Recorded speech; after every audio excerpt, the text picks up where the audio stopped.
the master on all of this. But basically, he's riffing on the concept that if you go out and just build something, that's around about the most expensive way possible in the world ever to find out whether it's the right thing to build. You build it, you put it into the market. That's super expensive. One of my passions is about like not wasting engineering time, because it's such a rare resource. I reckon more rare than the most precious metal in the world. Engineering time is even more precious and rare than that. And there's a statistic out there that somewhere between 50 and 90% of the things that we think are good ideas, all that stuff like, yeah, let's build that. It's, this thing is on our roadmap. That's an amazing idea. Let's build it, get it into production. Turns out actually to be a really crap idea and does not have the impact that we thought it was going to. And that doesn't mean that it doesn't have any impact. It just means that it has less of an impact than we thought it was going to. So is there a better way? And if we spend a little bit of time just thinking about feasibility up front, like, is this thing actually feasible? Is it actually going to create the impact that we want to do, that we want to get? Then maybe we should invest that time up front, because we're about to spend the most precious resource known to man, or known to humankind. And this is where this notion of dual track development comes in, the idea that we do some discovery and we do some delivery, and those kind of cycles are happening in parallel. What do I mean when I say feasible? So there are 5 dimensions of feasibility. Is something valuable? Will people actually pay money for it? Will your customers actually pay money for it? If they won't, then you can put stuff out there and live on VC money for a while. But as the US is finding right now, that eventually the music stops and you run out of money. Is it usable? Can people actually use it? Is it technically feasible? Can we build it? Can we actually make it come into existence? And is it viable? And where viable means, can our business support it? So can our customer support team support it? Can our sales team support it? Can we get it into market? And what we want to do is spend a little bit of time. Now, this is not about upfront requirements gathering.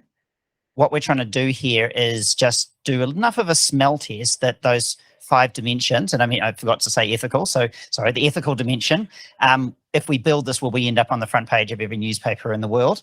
That's that ethical dimension. Don't do that, it's bad. We want to spend a little bit of time just gathering enough evidence that we've got a smell that those things are actually okay. And if we get this thing into delivery, then it has some reasonable chance of success when it hits the market. And that's so that we can find those 50 to 90% of things that are actually turn out to be a bad idea and nuke them first. If we nuke them after just spending a small amount of time, we're not wasting that really precious resource. How many of you have heard of the term feature factory? Most people. Interesting.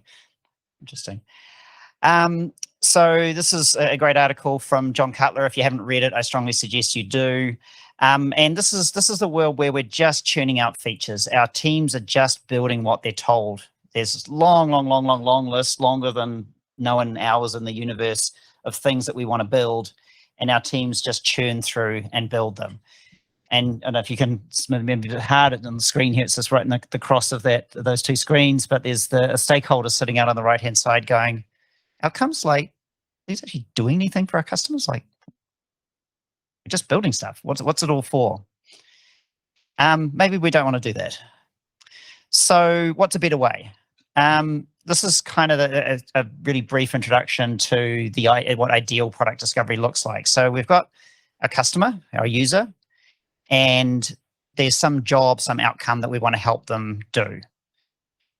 We've got a bunch of opportunities to do that. There's never just one way of achieving an outcome for a customer. There's usually multiple ways of doing it. And there's a bunch of solutions that we could possibly do to get that particular outcome for that customer. And so what we're trying to do is we're trying to find the best one. We're not just trying to find, is this viable or not viable? That I'll talk about and why that's important a little bit later in the talk. But what we're trying to do is we're trying to put all these options out there and find out which is the one that we should actually be pursuing, which is the best way that we can help the customer achieve the outcome that they're looking for, so that we don't pick the worst one.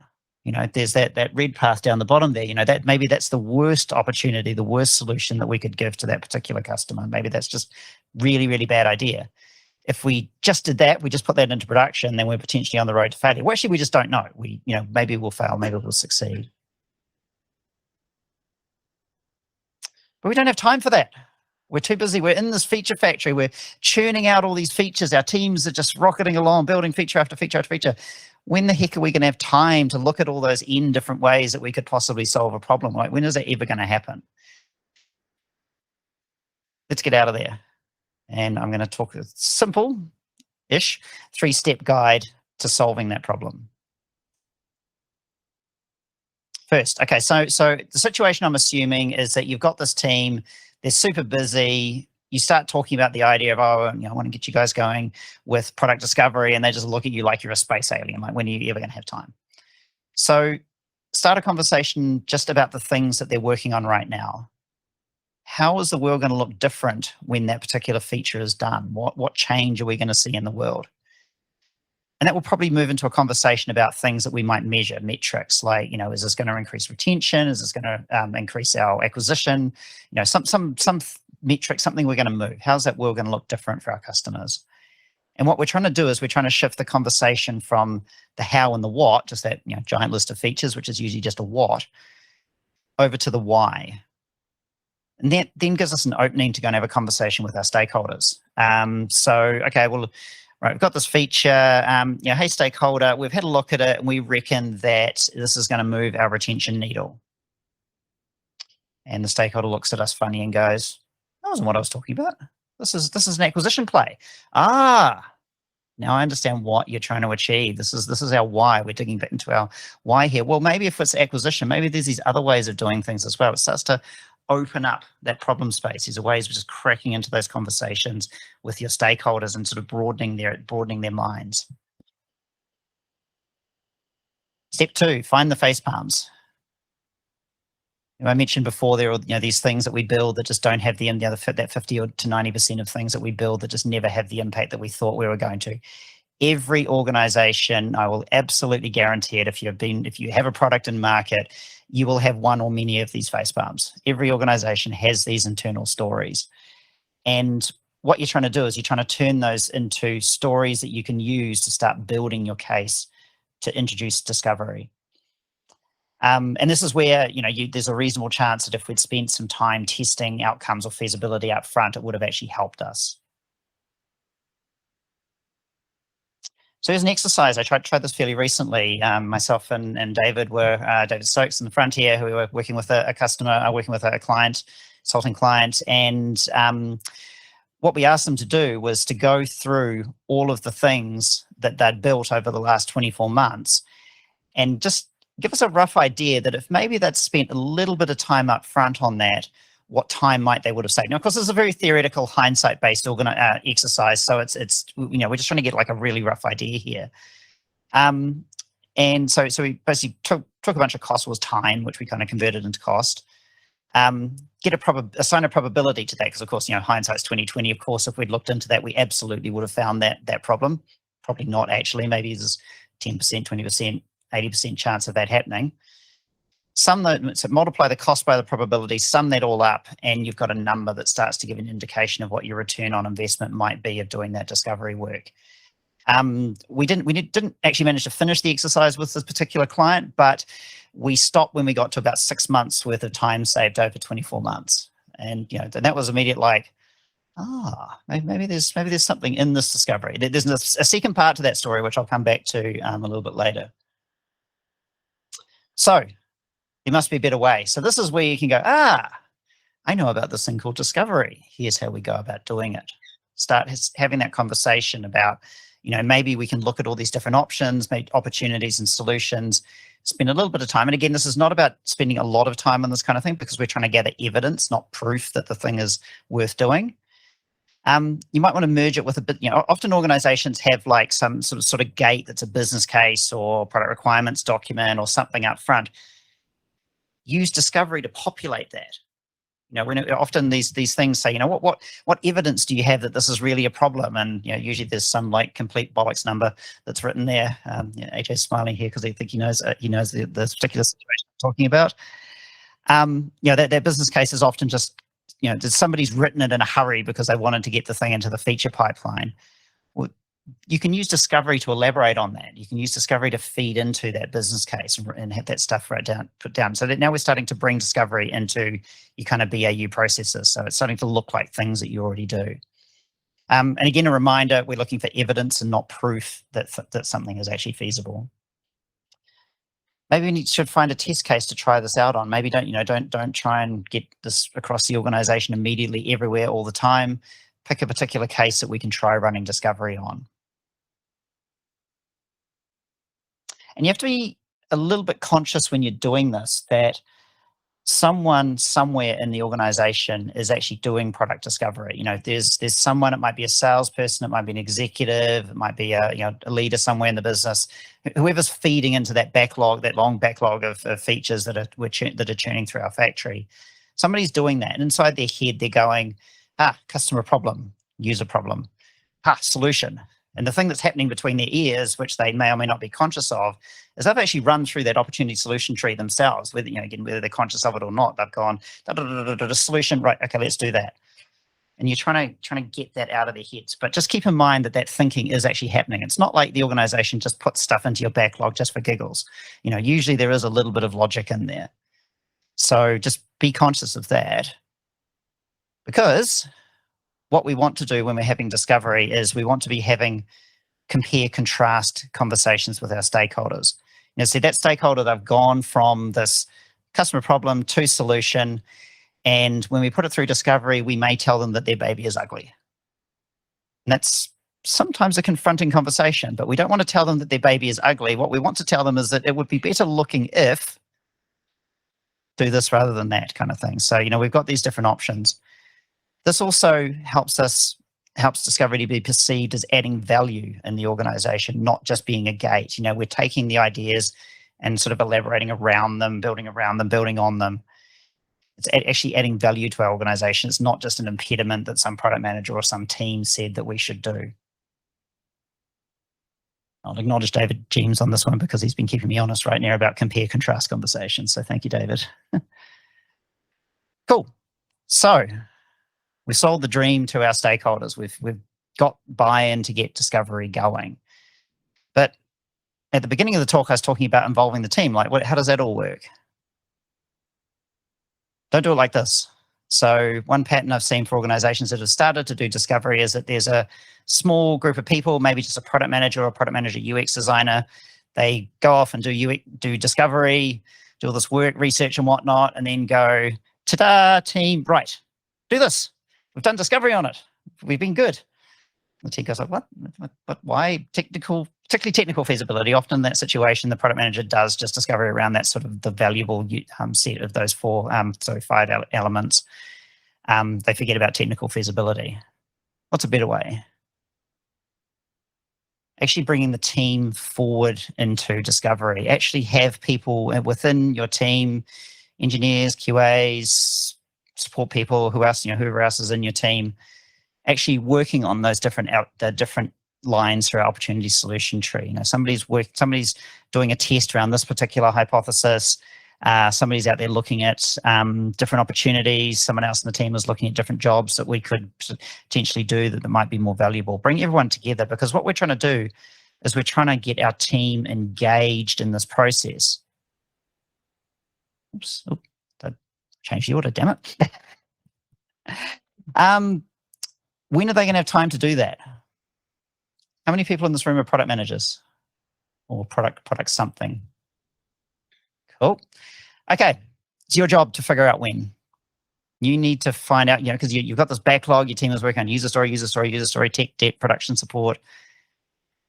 Hopefully you've got some buy-in from your organization to free it to actually do this discovery, but that has a cost. That actually has a real cost. We're asking our team to do real work. This is work just like delivery work. So as a product manager, you need to prioritize that. You need to decide that we're going to spend 10%, 20% of the team's time on this discovery work. A few rough statistics. I'm working with a team right now. I'm actually acting as a platform product manager for a team. We just went through a big discovery cycle. We had 2 1-hour discovery sessions per week, plus time for the team to do sort of proof of concepts and whatnot outside of that. So it's around 10-ish% of the team's time during a sprint. And that was because I saw the value in doing it. A, because I wanted, it was actually genuinely something tough that we were trying to work on. But also, by getting the team actually engaged in it, is relatively complex technical domain. I wanted as many people in the team as possible exposed to that, so we were all learning together. And also because why do you want more humans involved? Well, we're trying to test many ideas quickly. We're trying to rocket through that opportunity solution tree as quickly as possible. Marty Kagan talks about, 20, 30 ideas a sprint, like, real fast, real fast, real fast. I heard a statistic from Intercom. They spend 60% of their team's time on discovery, which is huge. Who's doing this? So I keep talking about the team here. There is a school of thought. Some people in the room probably going to throw some things at me at this point around the notion of the product trio: the product manager, the designer, and the engineer team lead. I'm proposing that should be a wider group, because you're trying to get everyone involved. You actually need some horsepower on this. You need to prioritize it so that the team actually has time, but get more eyes on it. That doesn't mean everyone all the time, of course. You need to have some common sense, but I do advocate for having a wider group involved. And also because often when we ship something, it's not just technology. It's technology plus customer support process. It's technology plus some install process. It's maybe some software plus some hardware. You actually want to engage a much wider group than just your engineers and your testers. Because sometimes the best outcomes come from actually not writing code. First, actually write no code. Maybe you could get this outcome through a piece of marketing. And again, that's about going through the different opportunities we have. Maybe opportunity 1 to increase acquisition as a marketing campaign. Opportunity 3 is do some engineering work. Test those different ideas, which is the one that's going to be most suitable for you. Because hashtag no handovers. There is a real temptation for people to work ahead of the team. We're just going to break off a small group of people and we're going to work ahead of the team. At some point, that work is going to finish, and we're going to need to actually bring that work to the rest of the team. And so there's a handover that happens. Information gets lost in translation. People aren't bought into the outcome. We're not buying into that principle of actually motivating our team well. And it's really, really, really easy to underestimate the cost of a handover. I've worked with so many teams where we've gone, right, we've all gone into a room, around a whiteboard, around a screen, talked about the outcome of discovery. Yeah, team, everyone's bought into it. And then a week later, I realized that nobody in the team actually understands the outcome. And, maybe I could have done a better presentation to them around the outcome. Maybe that's my fault. But, time and time again, I found that when people are actually, researching the outcome themselves, there's not just some person telling them what to do.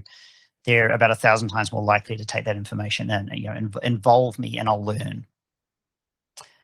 And I hear a lot sort of the idea that, if we could just recapture what we were like as a startup, it's prevalent in large organization. We just want to get back to our startup days. Things were so amazing in our startup days. One of the sort of unwritten things there is that back in those startup days, everybody was literally starting together. There was no team going off and delivering something else while people were doing discovery. Everyone was actually working on it because we weren't doing delivery yet. We were actually bought into the problem. And that's what gets that notion that, we were so much more effective back then, where that effectivity is the motivation, it's the buy-in. And make it visible. We've spent a bit of time sort of justifying the existence of discovery in our organization, but it's really, really, really easy for sort of, we get this process kind of running. About 3 months later, CEO marches in and goes, right, we need to do this. It happens every time. And you need to be able to have that pushback, show the value of the things that, there's all these bad ideas that we're filtering out through discovery. Look, this is really important because we're stopping ourselves from doing dumb stuff. And, that starts to, doesn't entirely solve the problem, I hate to admit. Your CEO will still come on with, hey, we absolutely need to do this. But it hopefully helps them to understand, well, maybe we should spend a little bit of time thinking about that thing first. One of the organizations I'm fortunate to work with right now, Harmoney, we've managed to get our executive team saying we'll put stuff into discovery. They don't talk about putting stuff into delivery. They talk about putting stuff into discovery. And that's because we've had some monumental facepalms and some things that we've put through discovery that turned out to be dumb ideas. A statistic, if you've ever spent time with me, I've probably told you the story 100 times, so apologies. Probably about 18 months ago, we had about 8 items in our discovery pipeline. 6 of them turned out to be a bad idea. We had 3 hungry teams that were all ready to pick up their next thing for delivery, and suddenly we're like, oh my god, what do we do? Quickly put some more stuff, got some stuff through, got them going. Phew, crisis averted. But it was a realization that actually wasn't a bad thing. The fact that we killed those 6 things up front meant that we could have, each of them were probably at least about a quarter's worth of work for a team. We just saved ourselves a massive amount of engineering time. It was probably worth millions of dollars to the business. So it's just, continue and making that visible to the organization means that they don't forget about that value. I told you there was a second part to that story earlier on around the sort of the sizing and cost and probability. So before we'd had that exercise, we sort of looked at what their challenges were and thought, obviously it's discovery. You need to be doing discovery here. This is why you keep continually falling on your faces. And so we put together this presentation, and we thought it was great, and did this presentation to them. And then we're a bit kind of shocked at the end of the presentation where the organization said to us, oh, yeah, we do that. Like, we have a process for discovery already. It's called this, and it was very well thought out, but we just don't do it. The hell? That was a very interesting conversation. And through that exercise, we convinced them that, oh yeah, that's actually why we need to do it, because it solves these problems. And, we quantified it for them. So, this was a very, very large, very mature, very onto it kind of organization. And they managed to, with a very, very good discovery process, and they managed to forget it and just reverted back into that mode of, oh, we should just build these things because we don't have enough time. We need to get into delivery. There's no time to do this. We need to get into delivery. As I was saying earlier on, 6 of those 24 months they probably could have used better if they'd spent a little bit of time up front. And that's probably a conservative estimate. The other thing that visibility helps you with is getting more people to opt in. I mentioned earlier about the group involved in discovery is probably wider than what you think. It might be a customer support person. It might be a finance person. It might be a legal person. One thing I've instituted at some of the organizations I've worked for is the notion of a discovery review, or including discovery in a sprint review. So you get all your stakeholders along, talk about the things they're in discovery, and inevitably you get somebody putting up their hand. Oh, you guys are looking at that. That's really interesting. Can I be involved in that? And suddenly there's a whole domain, a whole area of your business that maybe you'd forgotten about who's now engaged in this process. And that might be the savior. The legal person might go, hey, can I get involved? And they tell you, no, you can't do that because, law, whatever, not ending on front pages of newspaper, as I mentioned earlier. Or they might say, actually, well, and here's a way around it. And you could have just saved yourself a whole bunch of time and risk and pain.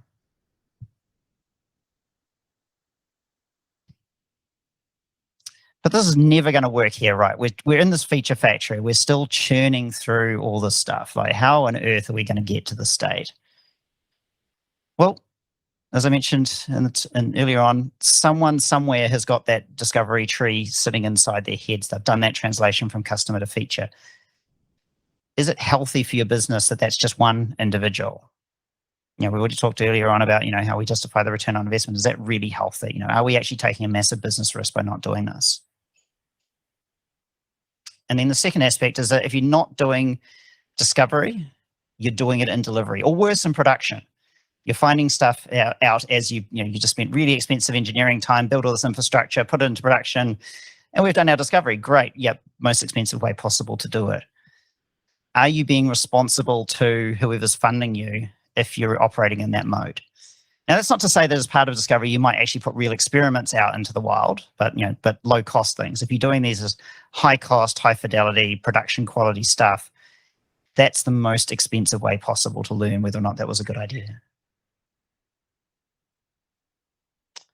So, coming back to my original point, Agile Principle 5, build products around motivated individuals, give them that environment, that support, and that trust. And we're going to get better outcomes because we've got our team bought into this through going through that discovery process, through involving as many people as possible. No handovers. Our team is bought in. Because what we actually want our team to do is we want our teams to say, we shouldn't do that. We want to give our teams the power to say, dumb idea. Not just because they feel like it, not just because they want to do some engineering cool stuff, because actually we believe through our systematic process that this is a really dumb idea. And for the organization to respect that. And that is really empowering to a team. They're not just feeling like stuff is being done to them. They're actually feeling like they have control over their destiny. They can say, this is a dumb idea, we should not do that. But instead we should do this. So instead that compare contrasting is also really, really important. Just the one, do not do is not a great way to a stakeholder, very confronting, telling them their baby is ugly, telling them but you're not going to build their baby. That's bad conversation. But giving our team the power to say, no, we shouldn't do that, we should do this instead. That's my talk. End on a controversial statement, as I like to do. If you're not doing effective discovery, you're never going to be agile, in my opinion. You're never going to be customer-centric as well. That's a whole nother story. All right, questions? At the back.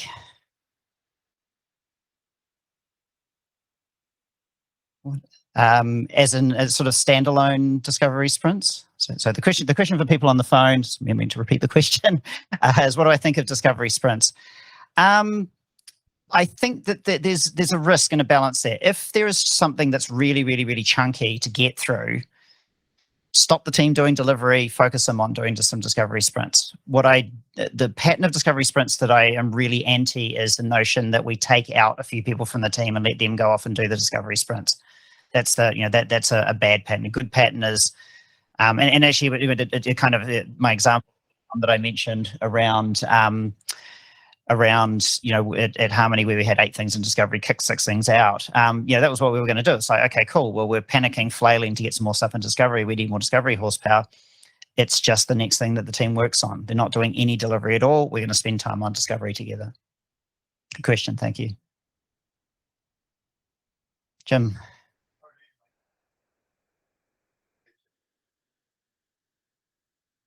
I'm glad you asked that. So a couple of things.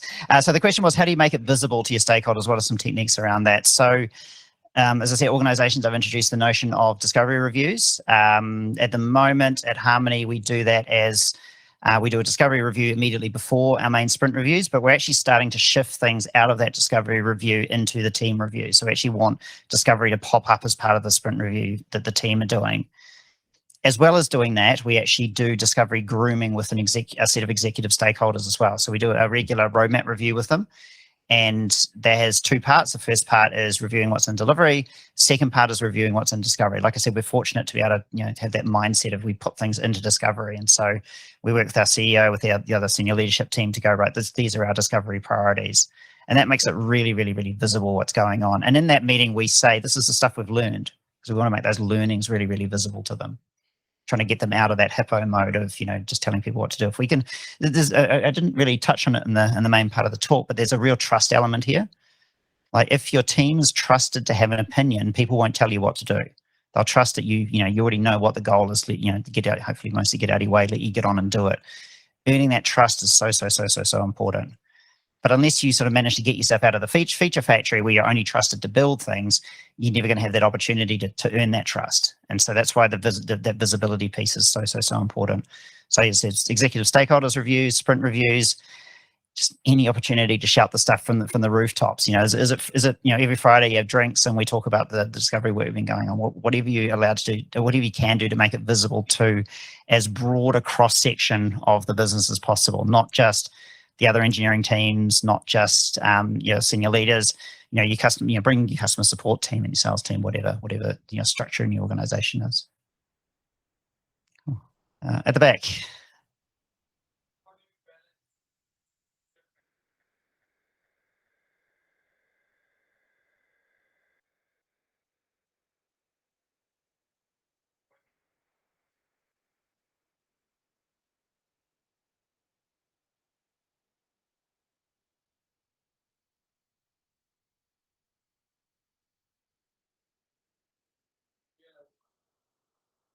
Yeah. So the question is that the discovery operates in this sort of incomplete information kind of space. We never have enough information to make a firm decision ever. It's just life of a product manager. That's actually a really, really, really good question. It's about getting enough evidence, but not so much that you're spending too much time on it. So a few different answers to that question. The first one is I talk about the amount of time that we should invest in discovery. Make that really clear to the business up front. We're going to spend, this is fairly small, we're going to spend a day in discovery on it. This is quite large. It's actually worth us spending a month in discovery on it. Get that sort of buy-in first about how long we're going to spend on it. And that sort of tries to hold back the executives going, just get on and build it already. Come on, it's this is obvious. We should just do it. If you give them that time box, at least they've got some confidence that you'll come around to their way of thinking, and you'll just get on and do it already. And hopefully, of course, what will actually happen is you'll come back to them with a better idea. So that's kind of the first step is time box. Second thing is, how you're doing discovery, what information you're actually gathering, making sure that you've got that full spectrum picture, you've got all the data that you need, or and which is direct contradiction to saying you've got incomplete information. Have you got what you need, or can you find proxies for it? Can you find proxies for the data that allows you to make the right decision? It's never perfect. It is really hard. Sometimes you will have arguments to sort of say, well, you don't have enough data to prove your point. You're just operating on hearsay.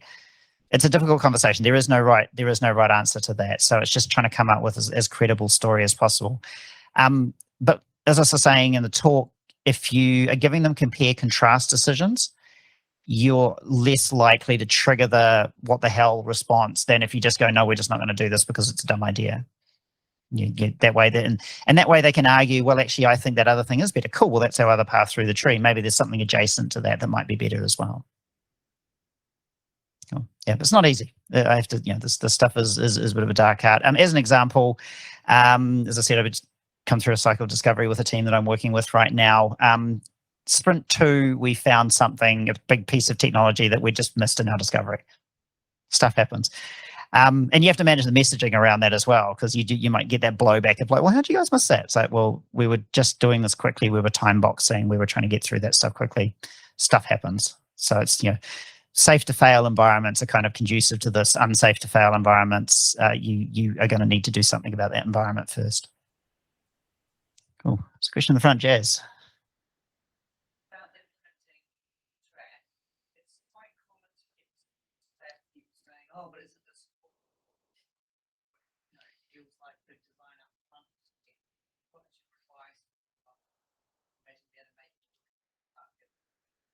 So the question from Jazz was, what happens if your organization perceives that what you're doing here is just introducing another design gate? This is just just another version of big requirements up front. We're just waterfalling through this process. That time box that I mentioned before is actually a really good way to get around that and sort of saying, we're going to spend a day on this. This might be a month's worth of development, but we're going to spend a day on it. We're not going to overcook this discovery stage. And it's actually, as a product manager, you do have to be quite firm on that, because your team will want to go deeper than they have time available for. And so you have to hold a bit of tension there. Really emphasize that we're looking for evidence, but not proof. Just continually repeating that mantra, evidence, evidence, evidence, but not firm, conclusive proof that this is the thing to go through. I mentioned before about sort of dovetailing it into like a business case kind of document. That can lead you a little bit down the proof kind of path. So it's a little bit of a double-edged sword. So you have to be a bit careful about that. So, how you frame things so it doesn't look like you're looking for absolutes is really important. And including it as part of the work that the team does, not a separate stage, helps to get rid of that perception that it's just a mini waterfall. This is just work that we do. We spend 10% of our time on that. We spend 90% of our time on other things. That also helps to get rid of the notion that it is just mini waterfall. And that's the earlier question around design sprints is it's one of the things that I do find a bit scary about that is it creates that perception that we do design sprint, big amount of work, and then waterfall into delivery after that. And then the last one is just those lots and lots and lots of options that this is not just us validating an option and then delivering that thing. It's about us coming out with a whole bunch of different ideas and then picking the one that actually might be most suitable. AJ. I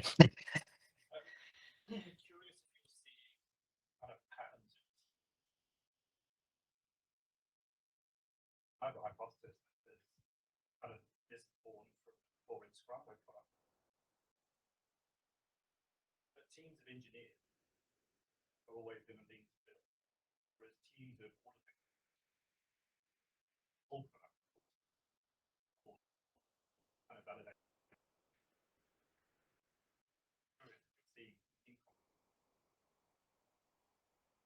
Yeah, really good question. So the question from AJ is have I seen sort of patterns of team structures, sort of, and I think you're kind of getting at like cross-functional versus non-engineering specialism versus value stream, that kind of thing. Yeah, absolutely.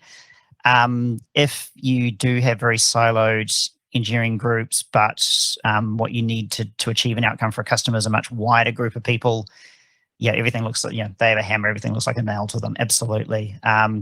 And that's not to say that you'll necessarily fail at getting sort of the fundamentals of discovery in place. It's just every option will look like build something. And that's what I was talking about earlier on, about creating that cross-functional kind of buy-in, getting people involved as much as you can get away with without restructuring the organization entirely.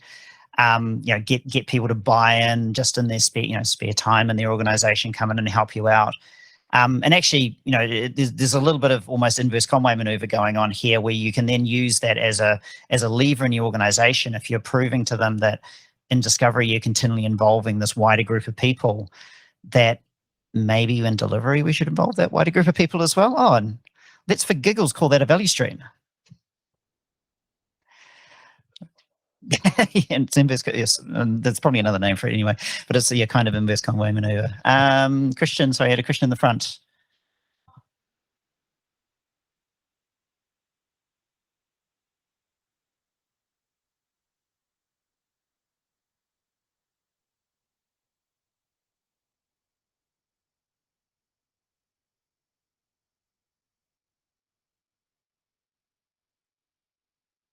Yeah, so the question, and I honestly get this question as I've done a few variants of this talk previously. I get that question every single time. So thank you. I really should actually just have it as a slide in the talk. It's hard. There are some developers who just want to write code. They're not interested in this touchy-feely kind of customer-y sort of thing. And that's really tough, because I personally struggle with that as a product manager. Like, if that person only wants to write code and doesn't care about the customer outcome, about the thing we're trying to create, I'm not actually sure if I want them on my team. Maybe that's a bit of a harsh kind of statement. So interesting thing I learned ages and ages ago is one of the members of our ProductTank community did a talk, and something she said has resonated with me for years, is that if you don't give the developer a vision of what you're trying to achieve, they're really smart, like they're really clever, intelligent people. They'll figure one out for themselves. And so that developer who's not getting engaged in discovery, they might have a quite different picture in their mind of what the outcome is that we're trying to achieve. And that may or may not align with what we're actually trying to do. And so I firstly take that as a scary kind of thing. So I'll do my best to try and persuade them, hey, can we spend a bit of time with this customer? Let's just try and get you to really understand the problem that we're trying to solve. And that's it. So just to tackle it at that kind of surface level.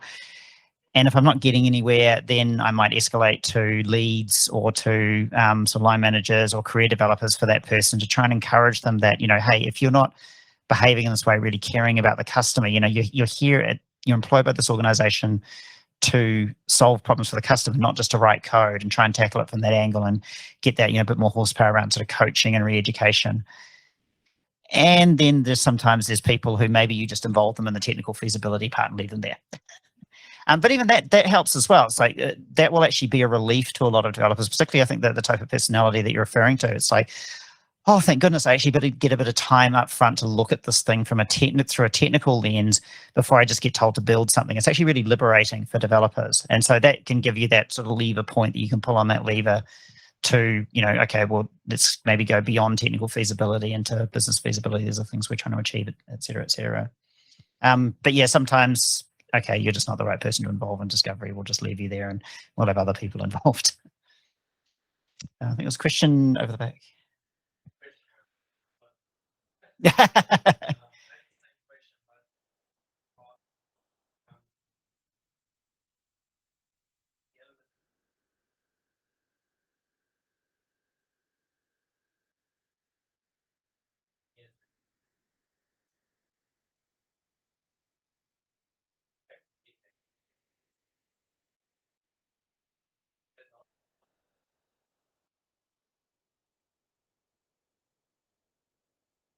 Mm-hmm. Yeah. So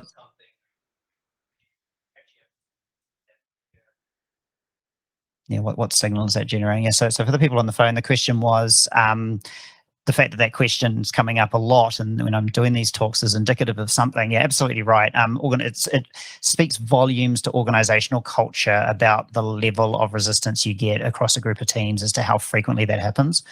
If that is endemic, then you've got probably a very engineering, potentially very engineering driven sort of product view of the world, that, it's we're about building cool solutions, not necessarily about getting cool products out there. I've worked for one of those organizations. It's a tough gig.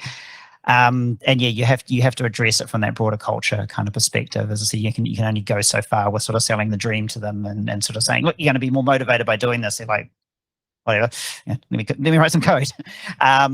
Also, I mentioned earlier about find a test case. Sometimes actually just bringing people in, you'll start to see the sparks of the people who are engaged by it, and you can start sort of creating that sort of grouping of people who you can kind of rely on to be involved. And sometimes it just becomes a social thing where it's like, well, the cool crowd are kind of doing that, so maybe I want to be part of that crowd. And but yeah, it is like I was saying to the previous answer, it's hard. Sometimes it really speaks volumes to organizational culture about if that's happening. Well, I think there's a question over here. Question is,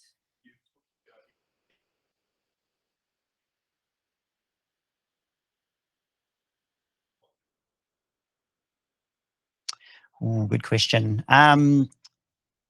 So I guess you'd think about this in terms of leading and lagging metrics. So we've got something that we want to try and increase retention. Like that, this is our goal, is to increase retention. What evidence can we gather that this is going to increase retention? The only way to find out for sure is to put it out there, and retention is a very lagging metric. And 3 months, 6 months, 12 months later, find out whether or not we still got people engaged in our product. We're only going to be able to do that through going to production. But are there signals that we can find up front that indicate that these people are more likely to be retained? There's a great example gets cited constantly of from Facebook, which is that if a user takes these 7 actions, they're far more likely to stay with the platform than if they don't. And so it's looking for patterns of use of what are our users doing currently that looks like the thing that we're proposing that indicates it might have the effect that we're looking for. What are these leading metrics that we can find that give us some kind of hint that this thing might be successful? And then it's testing, getting prototypes out there, not just making sure you're not just having that conversation inside the 4 walls of your organization, or 4 virtual walls these days, I guess. Actually, getting out there, getting real users involved, but actually having spent some time, and this is where amazing user researchers are your best friend. What are those signals that we're looking for in our research that we might be onto something here? But it can be really tough, because especially if you've got a stakeholder who's like, no, we absolutely need to do this. This is absolutely going to lead to this outcome, and I believe it really strongly based on my 20 years in this industry, kind of thing. Gathering enough evidence to break into that argument is really hard. So it's about thinking about leading, lagging metrics, great user research, prototyping, testing, getting stakeholders involved in research as well. So if you're doing a research call with a panel of customers, get that stakeholder with really fixed ideas on that panel, hopefully in a way that they're not like jumping in and leading the witnesses and whatnot, but actually get them so that they can see it for themselves. Yeah.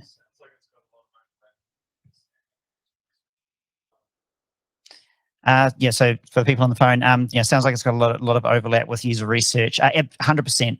I showed you that slide earlier on about the different dimensions of feasibility. Usability is one of those main things, but it's acknowledging that it's not just about UX. I've seen organizations who do what they call discovery, but they're actually just doing usability testing.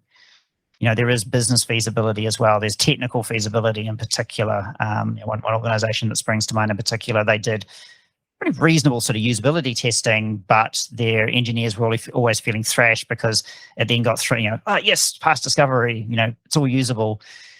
Oh crap, we can't build it. And so that's why bringing all those perspectives to the table is really important. So user research, usability, all those sort of disciplines around UX are really, really, really a crucial part of this, but they're only a part.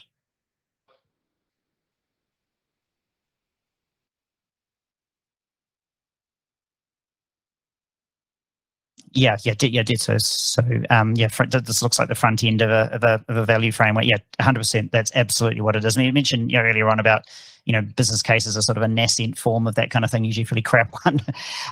But it's that kind of thing. It's about actually spending that time assessing what that value is through all of those different lenses, including ethics, which is as I mentioned is increasingly important these days. You do not want to build something that it puts you on the front page of a newspaper. And with us doing more cool machine learning stuff, there's a real chance that we will blunder into that as well. And so actually devoting a bit of time to testing and analysis around that is really important as well. Question down the back.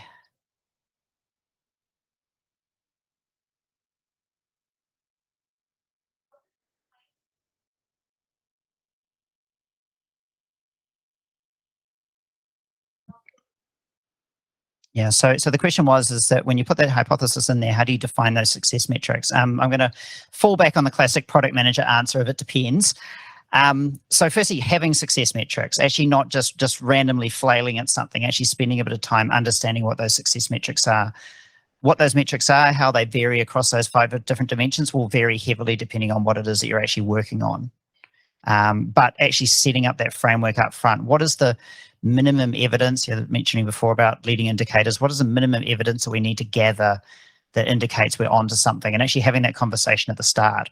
That conversation is also often fleshes out a massive amount of assumptions that you're saying, well, what is our evidence that this is going to be successful? Oh, I thought it was this. I thought it was that. Oh, maybe we're talking about different things. It can flesh out a massive assumption, sort of set of assumptions around that. Doing some assumption mapping up front can kind of help with that too, actually.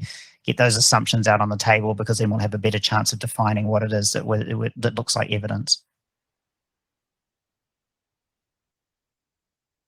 The questions? Oh, sorry.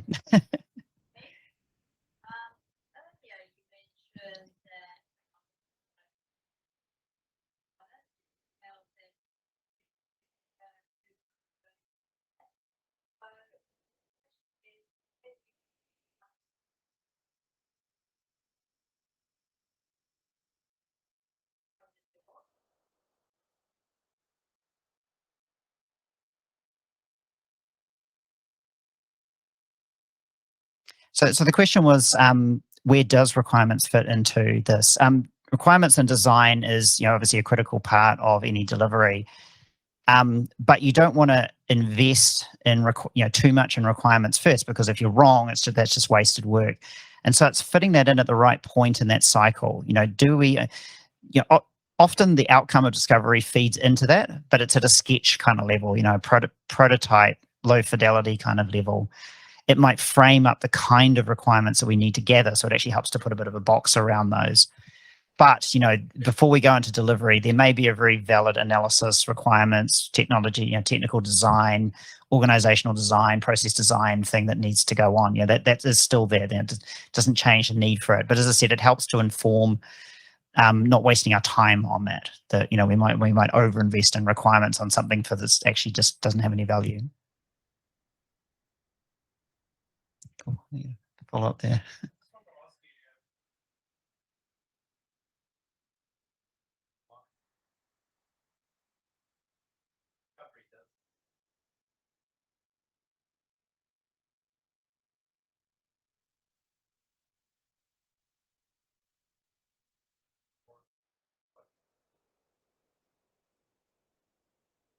So the question was, how does this work with external customers? Do you bring discovery in after your market has indicated the need for something, or before? Before, in my opinion. It comes back to that trust in the team thing. An ideal organization, we've got a fully autonomous, fully empowered team that is following the needs of the customer for the lifetime of the product. They don't need to be told what to do, because they're spending time out there looking at what the next problem and the next problem and the next problem and the next problem. So it's actually having a conversation about roadmaps and discovery last night. And, we were talking about how, there is that fidelity of what's in front of us, but you need to focus on the 2-year view, the 5-year view as well. What might our customers need in 5 years' time? That's very valid discovery. It's just at a much higher, blurrier kind of level. And if we've got a really empowered team, we want them to be doing that work, not a bunch of wizards sort of sitting in a corner going, we should do that, and then tell the team what to do. But discovery exists at those different levels as well. We might have actually sort of fleshed out a problem, and then we're trying to research the best way to solve that problem. We might be operating at that level, or what's the most valuable problem to solve now? What's the most valuable problem to solve in 2 years' time? Was there a question online? Yeah, I had a question. So It's more based on your experience and how you've dealt with this.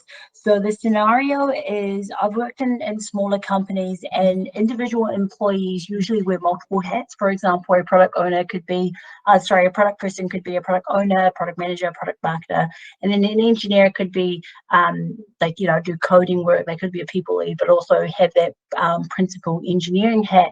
And I was just wondering, in terms of the quality of discovery, have you experienced a scenario where the discovery work was super high level, so high that when it got to refinement, there were a lot of questions which pushed that piece of work back into discovery because of the detail element? Have you experienced that before?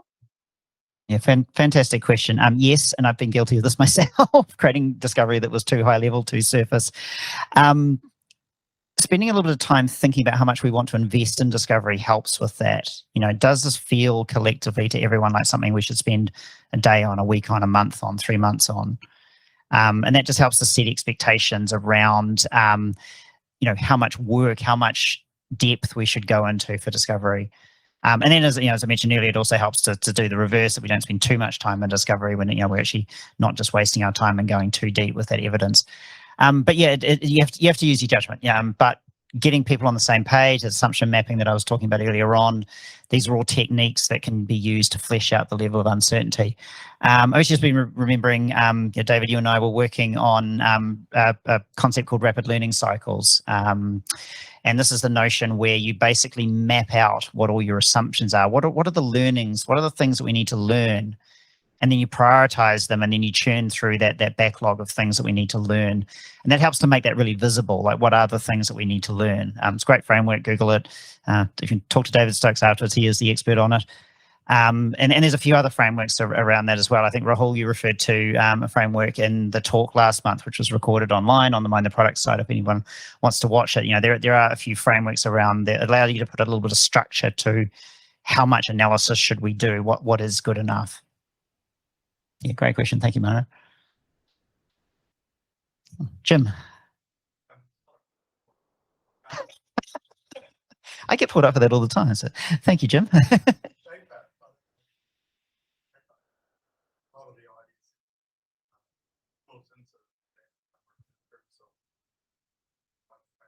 Mm-hmm.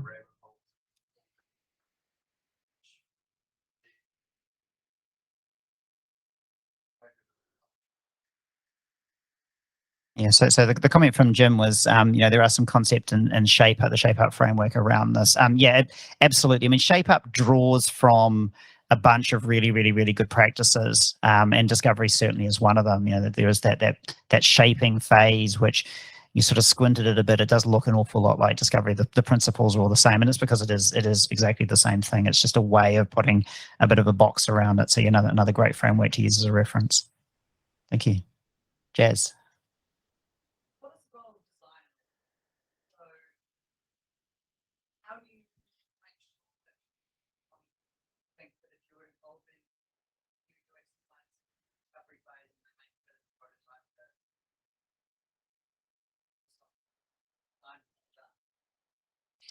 Yeah. So the question from Jazz is that how do you ensure that your designers have been involved in this? They've created a wireframe, some low fidelity prototype as part of user research, user testing, whatever.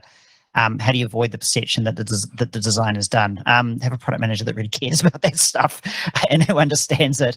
It is a good point. One thing, one technique is that I've found to sort of get around that is make sure your developers don't do high fidelity prototypes. Because high fidelity prototypes create the illusion that the design is done. You tune that fidelity level, sketches on a whiteboard, pencil on a photograph of a piece of paper with a sketch on it. Really helps to subtly drive home the message that this was just a prototype. We were just testing ideas. I'm a big fan of that low fidelity prototyping full stop, because it allows you, when you're working with users, to not have the users fixate on the pretty colors, it's fixate on the flow, the thing you're actually trying to test. So yeah, I'm really anti high fidelity prototypes at that stage. Figma is a blessing and a curse. So that is the main way, but also create that perception in the organization that this is just stuff that we're going to throw away. It's a proof of concept, we're going to throw it. One organization I worked for had the mantra that You can only call something a proof of concept if you actually throw it away. You're not allowed to, if this is something you intend to take into production, not a proof of concept. It's a pilot. It's a something else, but it's not a POC. POC has to be something, throw it away. You are going to start over once you've got the evidence that you need from that thing. So it's actually really hard. And I've wrestled with that particular concept a lot where I'm like, yeah, but if just extend it, don't avoid that temptation because you get into the problems that I think you're referring to, is that you think that you've done all the thinking already, but it comes back to that question from Soreen around requirements, that no, you haven't. You have not yet done all the thinking that you need to do. You've just gathered enough evidence to say that we're on the right track. So I guess the scenario I'm thinking about is you do discovery, and you know the answers. There's that whole sense of certainty, right? Yes.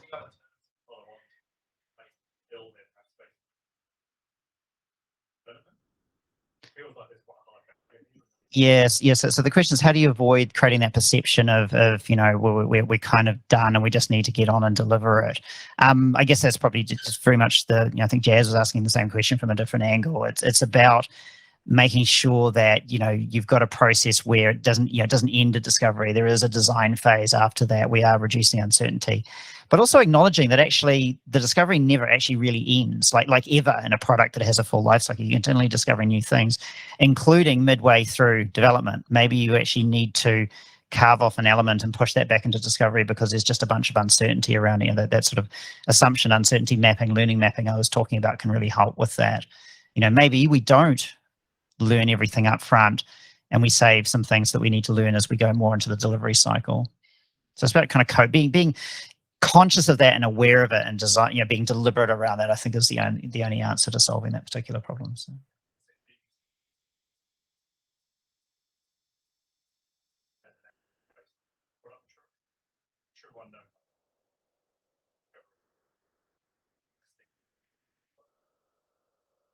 Yeah, so the comment from AJ was, how do you sort of map out that uncertainty? How do you show it with respect to product maturity? Yeah, the rapid learning cycles I was talking about before sort of does an aspect of that, but it's just make that stuff visible. Like, we are totally in the unknown, complex, complicated, scary domain.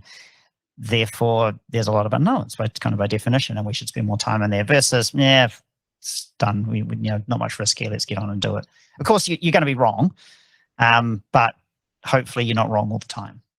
Yeah, maybe you need to evaluate how you're doing things. I think we'll make this the last question.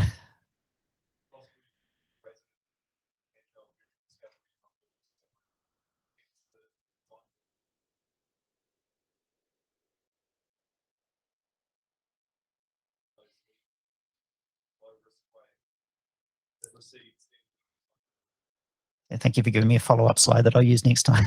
So the comment was, if you're not being agile in discovery, you're not really doing discovery. Yeah, 100%. If you're putting too formal a framework around, so formal a process, if you're having slow feedback cycles in there, your discovery is not just going to work very well. You're not going to get that evidence in.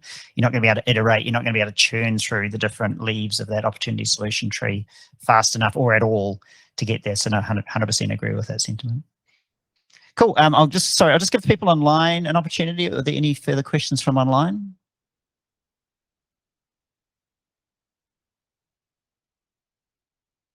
Nope. All right. Thank you so much, everyone online. Thank you very much again, everyone in the room.